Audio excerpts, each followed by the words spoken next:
welcome to week 5, session 2.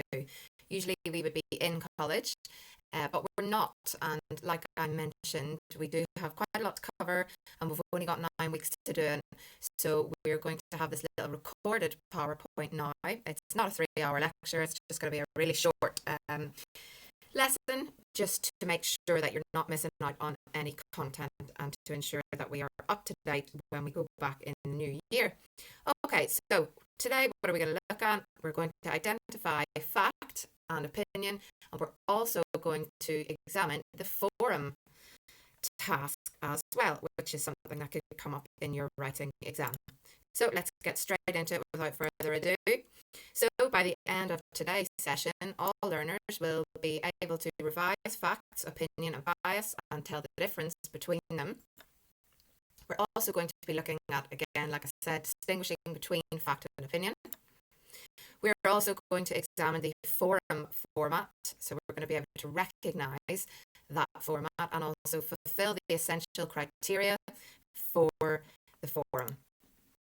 We're going to use fact, opinion and idioms to write a forum response. So without further ado, let's have a look at what the examining body would like for you to know when it comes to distinguishing between fact and opinion. So we need to know the difference between the language of facts and opinions to improve our reading skills and also to make you a better writer. Okay, so what I'd like you to do is I'd like you to read the supplemental advice posted by the exam board entitled Fact versus Opinion and complete the skills check. So we're going to go through that in a moment together. And there is a mark at the end of this document. You'll find it in your folder 5.2 so that you can self-assess this document. So firstly, what is a fact? Well, facts are things that are backed up with evidence that can be checked. They are objective. That means that they are black and white, they are absolute, they are clear, they are truthful, and they can be backed up with evidence to prove their veracity, their truthfulness. So here are some examples of facts. Water boils at 100 degrees Celsius. We can do an experiment to check this. This is a fact. Leeds United are the most popular football team in West Yorkshire, and we can research average crowds at their games and compare them to other teams. Now, when I first read this example of a fact, it threw me a little bit, to be honest, because I thought that the most popular football team would be a matter of opinion. However, the very fact that we can look at data to check the average attendance of crowds at their games and compare them to other teams means that this is indeed a fact. So, for example, if there's 30,000 people at a Leeds United game and there's only 5,000 at a Preston North End game, then yes, definitely Leeds United are undoubtedly the most popular team. Okay, here's another fact for you. The blue whale is the largest animal on the planet, and again, we can compare this fact. We can check this by looking at the size of a blue whale in comparison to, for example, an owl. Okay, so we can use research and evidence to support this fact. Okay, and to test its veracity, its truthfulness. So let's have a look at some of the words and phrases that are often indicative of something being a fact. Okay, so names, dates, places and events are all associated with facts.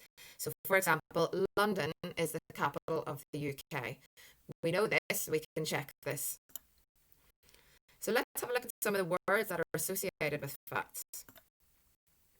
Demonstrated. Okay, so a recent study demonstrated that 3/4 of mums use Aldi nappies as opposed to Pampers. Okay, we can confirm this fact with the following evidence. Discovered. A scientist discovered that, or according to a recent study, or according to data obtained by NICE, the Institute for Clinical Excellence.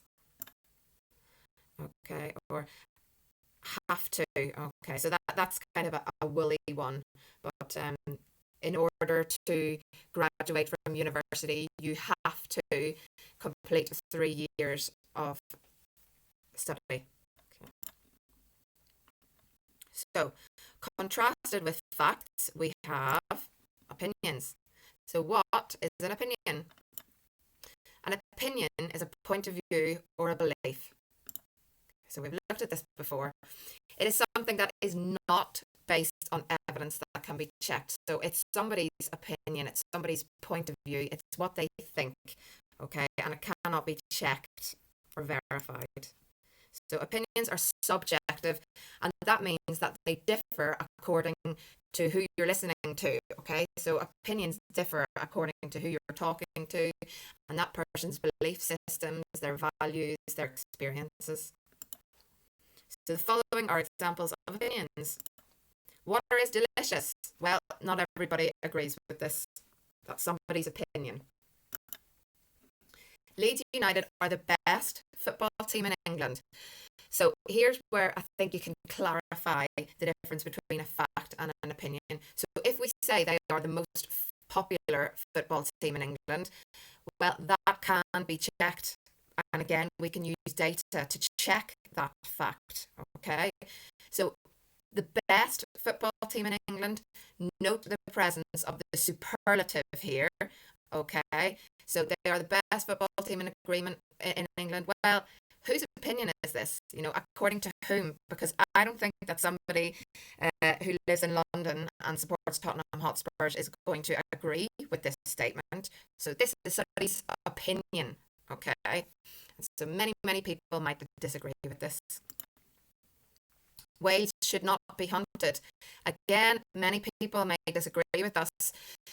Some people who live in the Faroe Islands and have a tradition of hunting whales may feel very strongly that that's part of their heritage and it should be allowed and it should be preserved and protected because people on the Faroe Islands have been doing it for centuries and they think it's their birthright. Okay, so it's an opinion. Whales should not be hunted. It depends on the person who's saying that and stating that opinion. Here's some language associated with opinions. So personal feeling words. So for example, I think that, or Susan believes that, or research suggests, okay, and perhaps you might agree with me, okay. Got some other examples there too. So also judgment words, again, associated very much with opinion.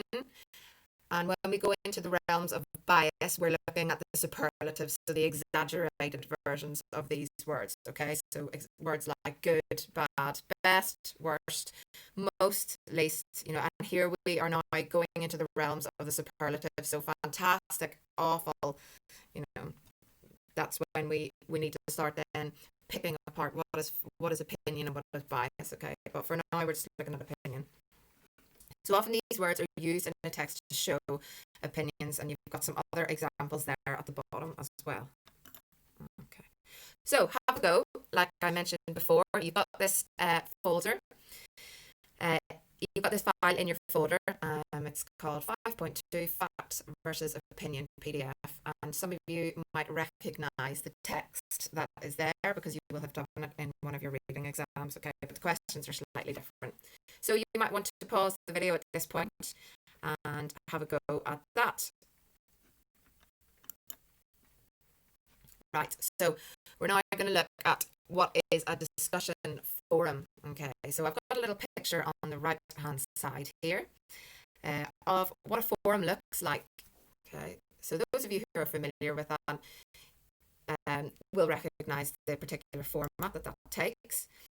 But basically, in a nutshell, an internet forum or message board is an online discussion site where people can hold conversations in the form of posted messages. So they differ from chat rooms in that messages are often longer. Okay, so it's more than one line of text, and these messages are at least temporarily archived, or if not temporarily, they're archived forever. So forums have a specific set of jargon associated with them. For example, a single conversation is called a thread or a topic, and you might find that people who use forums a lot will refer you on to these other threads, and they'll include hyperlinks so that you can access other threads around the same topic. So this is what Pearson, the awarding body, wants to see in your forum formats, okay?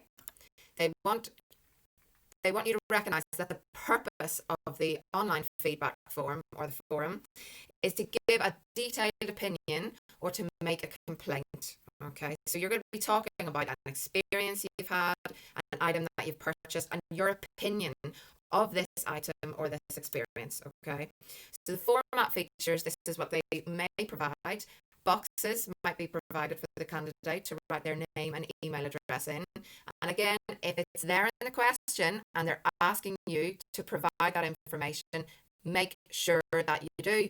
Okay, you want to be bumping your answers up to get into those higher mark tiers. Okay, so basically, if they ask you for a name and an email address, please include it. So the level of formality, this is entirely dependent on who your audience is. Okay, so an informal style will generally be appropriate, but for the likes of a complaint, you'll need to adopt a more formal style. Okay, so when you're talking informally, you should still write in full sentences and use the correct language. Okay, so I've included in your folder some examples of the forum format. Okay, so I'd like you to read through those, and these are opinions that people have about the very controversial topic of should animals be kept in zoos. So I'd like you to look at the style and the format of the writing. Okay, so we can see the use of the first person perspective here. So I think, or I feel, or in my opinion. Okay, and also we want to know your opinion. We want to know how you feel about this topic that you felt impassioned about. To write, you felt impassioned enough about to write about it. Okay, so there's also techniques like rhetorical questions. Again, you're trying to persuade your reader of your point of view, so include rhetorical questions, draw your reader in, make them see it from your side and why you feel so passionate about this. Okay, and emotive language. Okay, so these are all characteristic of this forum format. So let's revise this. What I would like you to do is I would like you to choose a topic from the peel cards that are present in your folder for this session. And I'd like you to choose any one of those and write your own forum response in Teams assignments, okay? I'd like you also to try and include one idiom in your response, please. So again, remember, the forum is an opinion piece. It's usually informal, but that of course depends on the topic and your audience. Okay, pitch to a certain audience and persuasive by nature. So plan your techniques and your arguments. Okay, think of that peel structure that we looked at: point, evidence, explanation, and link. Okay, so remember to adhere to a clear structure of introduction, main body, and conclusion. So make sure that it's all wrapped up nicely at the end. And at the end of your document, I'd like you to rate your understanding of the forum format on a scale of 1 to 10. So that is it for now. I would like to take this opportunity to wish you all a really lovely, merry, peaceful Christmas, okay? And all I'd like you to do is complete that form in the Teams assignment, and I will see you all in 2021. Happy Christmas, everyone. Bye.